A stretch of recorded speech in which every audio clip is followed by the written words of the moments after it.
हाँ, लेकिन हमें रात के अंधेरे में यहाँ आना होगा। अब वो दोनों रात को उस खेत में लगे पेड़ के पास आते हैं और उसके पास खुदाई करने लगते हैं। तभी वहां एक तेज रोशनी प्रकट होती है और उस पेड़ से आवाज आती है, हमारे इस जादुई खेत में तुम्हारा स्वागत है। अरे ये आवाज कैसी भैया? मुझे तो बहुत डर लग रहा है, कहीं कोई भूत तो नहीं? नहीं नहीं, भूत भूत कुछ नहीं होता। अब मोनू और नेहा के सामने एक बड़ा सा मटर और टमाटर का पौधा प्रकट होता है, जिन्हें देखकर वो दोनों हैरान हो जाते हैं। कुछ देर बाद वो दोनों घर लौट आते हैं। इतनी रात को कहाँ गए थे तुम दोनों? जानते हो मैं कितना परेशान हो गई थी। माँ, हम दोनों खेत में गए थे। खेत में? लेकिन क्यों? क्या करने गए थे तुम दोनों खेत में? तुम दोनों जानते हो ना रात में यूं अकेले बाहर जाना ठीक नहीं। और क्यों गए थे तुम दोनों रात को खेत में? माँ, हमें दादी की वो बात याद आ गई थी, इसलिए। तुम दोनों को कहा है ना इन सब बातों पर ध्यान मत दो। आज के बाद तुम दोनों सिर्फ अपनी पढ़ाई पर ध्यान दो, नहीं तो तुम दोनों का नाम स्कूल से हटवाकर खेत में काम करवाने लगवा दूंगी। उस दिन के बाद वो दोनों खेत की तरफ नहीं जाते, लेकिन मोनू को बार बार अपने सपने में अपनी दादी दिखाई देती, जिससे एक रोज तो वो डर कर बैठ भी गया। क्या हुआ भाई, तुम ठीक तो हो ना? नेहा, आज दादी फिर मेरे सपने में आई थी। मुझे लगता है दादी हमें कुछ बताना चाहती है, और अब मैं पता करके ही रहूंगा दादी आखिर कहना क्या चाहती हैं। अब वो दोनों जल्दी से खेत में चले जाते हैं, जहाँ उन्हें एक बड़ा सा टमाटर दिखाई देता है। अरे ये क्या, मटर के खेत में टमाटर कैसे आ गया? मैं एक जादुई टमाटर हूँ जो कई सालों से इस खेत में दबा हुआ था, लेकिन अब तुमने मुझे आजाद कर दिया है। साथ ही मेरे इस जादुई मटर को भी आजाद कर दिया है। जादुई मटर टमाटर, हम कुछ समझे नहीं। मैं समझाता हूँ। दरअसल हम दोनों जादुई मटर टमाटर थे। कई साल पहले हम इस धरती पर आए थे, और जब आकर थक गए तो इस खेत में आकर लेट गए, और हमें कब नींद आ गई हमें खबर ही नहीं। जब हम होश में आए तब तक किसी ने हमारे ऊपर ये पेड़ उगा दिया था, और तब से हम इसी पेड़ में दब गए। एक रोज तुम्हारी दादी जब इस खेत में काम कर रही थी, तब वो इस ओर खुदाई कर रही थी। हमने उन्हें हमारे जादुई होने की बात बताई, तो वो इस जगह और खुदाई कर पाती, हमें बाहर निकाल पाती। उससे पहले ही गांव में किसी की तबीयत ज्यादा खराब होने की खबर उन्हें मिली, और वो जल्दी में यहाँ से निकल गई। हाँ, और शायद इसी राज के बारे में दादी हमें बताना चाहती थी, लेकिन वो कुछ कह पाती उससे पहले ही उनकी मौत हो गई। क्या हुआ? बड़ा दुख हुआ ये सुनकर। खैर, अब तुमने हमें आजाद कर दिया है, इसीलिए अब तुम जो चाहो हमसे मांग सकते हो। हाँ, हम तुम्हारी मदद अवश्य करेंगे। ये सुनकर वो दोनों बड़े खुश होते हैं। क्या सच में हम जो मांगेंगे तुम दोगे? हाँ, यकीन नहीं होता तो मांग कर देखो। ठीक है, तो हमें आइसक्रीम दो। बस इतनी सी बात। तभी वो अपने जादू से आइसक्रीम दे देते हैं। अब तुम्हें कुछ भी चाहिए होगा तो हमसे मांग लेना। ठीक है, लेकिन अभी हमें घर जाना होगा, माँ इंतजार कर रही होगी। अब वो दोनों घर आ जाते हैं और अपनी माँ को सारी बात बताते हैं। क्या? जादुई मटर टमाटर का खेत? अब रजनी भी उनके साथ खेत जाती है, जहाँ उनसे वो अपनी गरीबी के बारे में बताती है। अब तुम चिंता मत करो, हम तुम्हारे सारे दुख दूर कर देंगे। इतना कहते ही इससे उनके खेत में ढेर सारी जादुई मटर और टमाटर की खेती उगाती है। अब तुम इन जादुई मटर टमाटर को बेचकर खूब अच्छे पैसे कमा सकती हो। ये जादुई हरे मटर और टमाटर अब कभी भी खत्म नहीं होंगे। साथ ही अब तुम्हारे यहाँ किसी भी चीज की कमी नहीं होगी।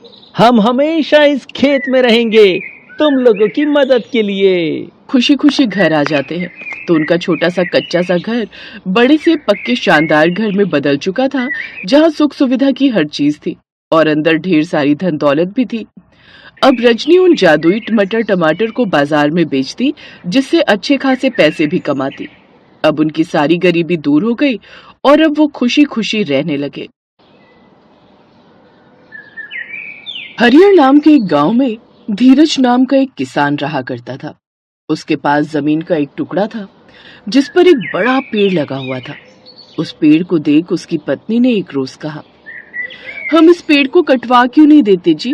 देखो तो कितनी जगह घेर कर खड़ा है, उसमें भी ये पेड़ हमारी कितनी जगह रोक लेता है। एक किसान की पत्नी होकर तुम ये कैसे कह सकती हो? कभी ये भी तो नन्हा पौधा रहा होगा, आज वृक्ष बन गया, और फिर इसका हमें लाभ ही तो है। ये हमें छाया ही देता है। मैं इसे कभी नहीं काटूंगा। धीरज ये कहकर खेत में काम करने लग जाता है। हरिहर के घर में उसकी पत्नी रजनी, 8 साल की बेटी रिया और 7 साल का बेटा मोनू और एक बूढ़ी माँ सरला थी। खेत में काम करके वो जैसे तैसे अपना घर चला रहा था। वो अपने खेत में मटर की खेती करता था। मटर ले लो, मटर, हरी हरी मटर, ताजा ताजा मटर, मटर ले लो, मटर।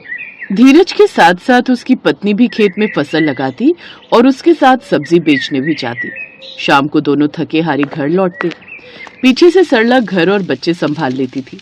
ऐसे ही समय बीता।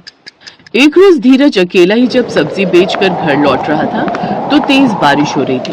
जल्दी जल्दी घर जाता हूँ, नहीं तो सब घर में परेशान हो जाएंगे। वो ठेला लेकर घर की ओर जा ही रहा था कि तभी रास्ते में फाटक पड़ता था। वो उस फाटक से होकर ठेला निकाल ही रहा था कि अचानक उसका पैर उस पटरी में अटक जाता है। मेरा पैर, मेरा पैर। वो अपना पैर बाहर निकाल पाता उससे पहले ही तेज रफ्तार ट्रेन वहां आती है और वो उसके नीचे आ जाता है, जिससे कटकर उसकी मौत हो जाती है। उसकी मौत के बाद सब बिलक बिलक कर रोने लगते हैं। अब सरला और रजनी ही मिलकर जैसे तैसे उस घर को संभाल रही थी। लेकिन एक रोज सरला की भी तबीयत काफी खराब हो जाती है और वो अपने आखिरी वक्त में अपने पोता पोती से कहती है, अब मेरा जाने का समय हो गया है। तुम तो अच्छे से जानते हो बच्चों, तुम्हारे बाबा भी अब इस दुनिया में नहीं है, इसलिए अब तुम सब अपना ध्यान रखना। अब मैं जाने से पहले एक राज की बात बताती हूँ। हमारे मटर वाले खेत में जो पेड़। वो अपनी बात पूरी कर पाती है उससे पहले ही उसकी मौत हो जाती है। वो सब फूट फूट कर रोने लगते हैं। दादी तुम वापस आ जाओ ना। बाबा के बाद तो आपने ही हम सबको संभाला था ना दादी, वापस लौट आओ दादी। बच्चों, वो भी हमें छोड़कर तुम्हारे बाबा के पास चली गई। ऐसे ही कुछ दिन बीत जाते हैं। माँ, मरने से पहले दादी उस मटर के खेत के बारे में क्या बता रही थी? पता नहीं बेटा, मुझे लगता है वो उनकी उम्र का तकाजा होगा। हो सकता है उन्होंने ऐसे कुछ बोल दिया होगा। नहीं माँ, मुझे लगता है जरूर उस खेत में कोई राज छुपा है। तुम बेकार का सोच रहे हो, चलो अब चलकर सो जाओ। लेकिन दोनों भाई बहन को चैन नहीं आता। वो अगले दिन अपने उस मटर के खेत में जाते हैं, लेकिन उन्हें वहां कुछ समझ नहीं आ रहा था कि दादी उस पेड़ के बारे में क्या कहना चाहती थी। मुझे लगता है अभी हमें खुदाई करनी पड़ेगी, तभी हमें कोई राज पता चलेगा।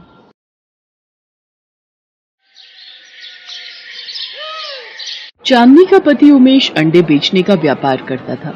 उसके पास काफी मुर्गियां थी जो ताजे और बढ़िया अंडे देती थी। उमेश की दुकान पर अंडे खरीदने वालों की भीड़ लगी रहती थी। उमेश की अंडों की दुकान के सामने ही शेखर की भी अंडों की दुकान थी, पर शेखर अंडे बाजार से खरीद कर बेचता था, इसलिए लोगों को उमेश की दुकान के ही अंडे पसंद आते थे। अरे उमेश भैया, तुम्हारी मुर्गियों के अंडे खाकर ही अब हमारा नाश्ता पूरा होता है। बहुत ही बढ़िया अंडे होते हैं। शुक्रिया भैया, ये लो आपके अंडे पैक कर दिए। तुम तो सारा दिन दुकान पर मक्खियां मारते रहते हो और ये उमेश कमा कमा कर बहुत आगे बढ़ गया है। ये लो, रोटी लाई थी, खा लो। मुझे कुछ करना ही होगा। इसकी दुकान पाली हुई मुर्गियों के कारण ही चल रही है। मुझे इन मुर्गियों के बारे में ही कुछ सोचना होगा। शेखर रात में मौका देखकर उमेश की पाली हुई सारी मुर्गियों को खुला छोड़ देता है। अगले दिन उमेश मुर्गियों को जब गायब देखता है, उसके होश उड़ जाते हैं। हे भगवान, मेरी मुर्गियां कहाँ गई? सारी मुर्गियां गायब है। माँ, चांदनी, जल्दी आओ, हम तो बर्बाद हो गए। हमारी सारी मुर्गियां न जाने कहाँ चली गई। हे भगवान, ये क्या हो गया? लगता है किसी ने रात में मुर्गियों को ताला तोड़कर खुला छोड़ दिया। कोई तुम्हारे काम से ईर्ष्या करता है, उसी ने ये सब किया है। पता नहीं कौन मुझसे अपनी दुश्मनी निकाल रहा है। उमेश उदास मन से अपनी दुकान की ओर जाता है, पर वहां तो शेखर की दुकान पर अंडे खरीदने वालों की भीड़ लगी देखकर वो हैरान रह जाता है। क्या हुआ उमेश भाई, हैं? आज तुमने दुकान नहीं खोली क्या? तुम्हारी मुर्गियों ने अंडे नहीं दिए क्या, हैं? मुझे सब पता है, ये शेखर का ही किया धरा है। मेरे पास इसे पकड़ने के लिए कोई सबूत नहीं है, इसलिए मेरा इस वक्त चुप रहना ही ठीक है। उमेश बहुत परेशान रहने लगा था। उसकी मुर्गियां खो जाने से उसके पास अब कोई भी काम नहीं रह गया था। शेखर दिन पर दिन अपनी दुकान पर अंडे बेचकर पैसे कमा रहा था। उमेश को इस तरह मायूस देखकर चांदनी और उसकी सास बहुत दुखी थी। एक दिन चांदनी ने अपनी सास सुधा से कहा, माँ जी, मेरी ये सोने की अंगूठी रखी है, चलिए हम इन्हें बेचकर कुछ नई मुर्गियां खरीद लाते हैं और इनको दे देंगे। जब तक मुर्गियां नहीं होंगी तब तक काम शुरू नहीं हो सकता। तुम जैसी बहू जिस घर में हो वो घर स्वर्ग से कम नहीं है। ठीक है बहू, हम मुर्गियां खरीदने चलते हैं। अरे माँ जी, आज तो बाजार ही नहीं लगा। पता किया है अब 1 हफ्ते बाद ही बाजार लगेगा। अब क्या करें? अब 1 हफ्ते तक उमेश खाली कैसे बैठेगा? क्या करें माँ जी, अब 1 हफ्ते का इंतजार तो करना ही पड़ेगा। मेरे पास तुम्हारी समस्या का हल है। मैं जानती हूँ तुम किस परेशानी से गुजर रही हो। आप कौन है और आपको कैसे पता कि हमारी परेशानी क्या है? मैं एक जादूगरनी हूँ और मैं दुखी लोगों की सहायता करती हूँ। अच्छा, तो फिर आप हमें हमारी परेशानी का हल बता दीजिए जादूगरनी जी। लगता है तुम दोनों सास बहू में बहुत प्रेम है और ऐसे रिश्तों को देखकर मुझे बड़ी खुशी मिलती है। मैं जानती हूँ तुम यहाँ मुर्गियां खरीदने आई थी और बाजार बंद देखकर यहाँ से वापस लौट रही थी। मैं तुम्हें ऐसे बीज दूंगी जिसकी सहायता से तुम अंडे की खेती कर सकती हो और उसके लिए तुम्हें मुर्गियों की भी जरूरत नहीं पड़ेगी। क्या?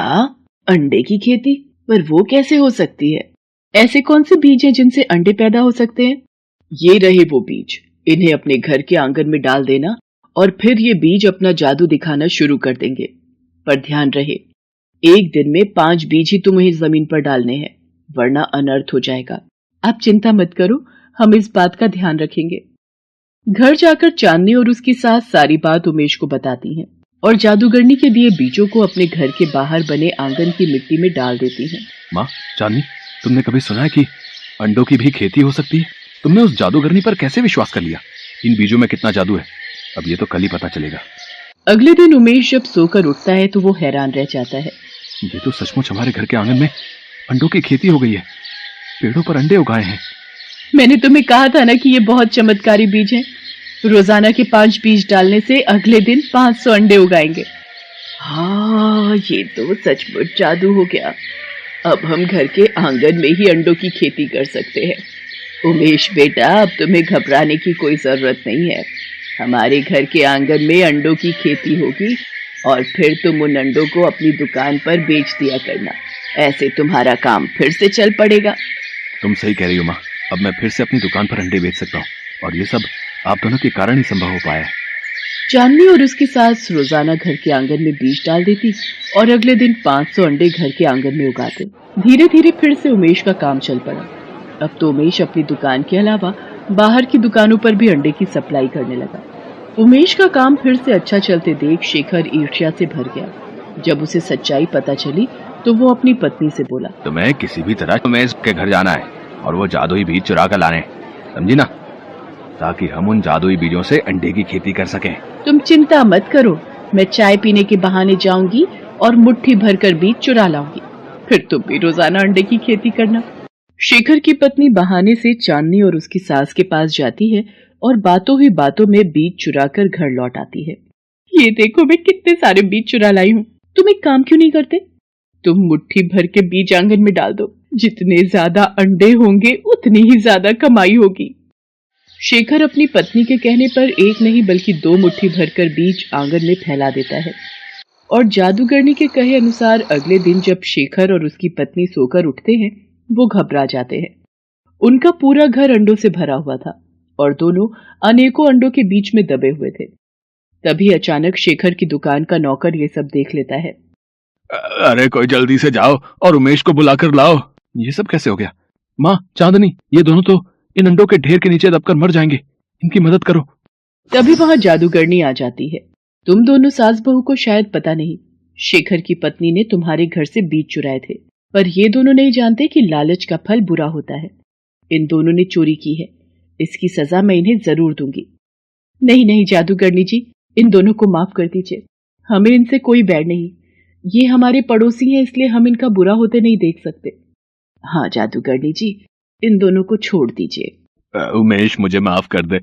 मैंने ही तेरी सारी मुर्गियां छोड़ दी थी ताकि तू बर्बाद हो जाए, पर आज तुम सब हमारी जान बचाने के लिए खड़े हो। आज तो मैं तुम दोनों को छोड़ रही हूँ, लेकिन अगर दोबारा तुमने जीवन में लालच किया या किसी को नुकसान पहुंचाने की कोशिश की तो मैं तुम दोनों को बिल्ली बना दूंगी और अपने पास कैद करके रखूंगी। शेखर को अपनी भूल का पछतावा होता है। वो सबसे माफी मांगता है और दोबारा ईर्ष्या न करने की कसम खाता है। उस दिन के बाद से चांदनी और उसकी सास दोनों अंडे की खेती करने लगी और उमेश उन अंडों को बाजार में बेचकर अच्छे पैसे कमाने लगा।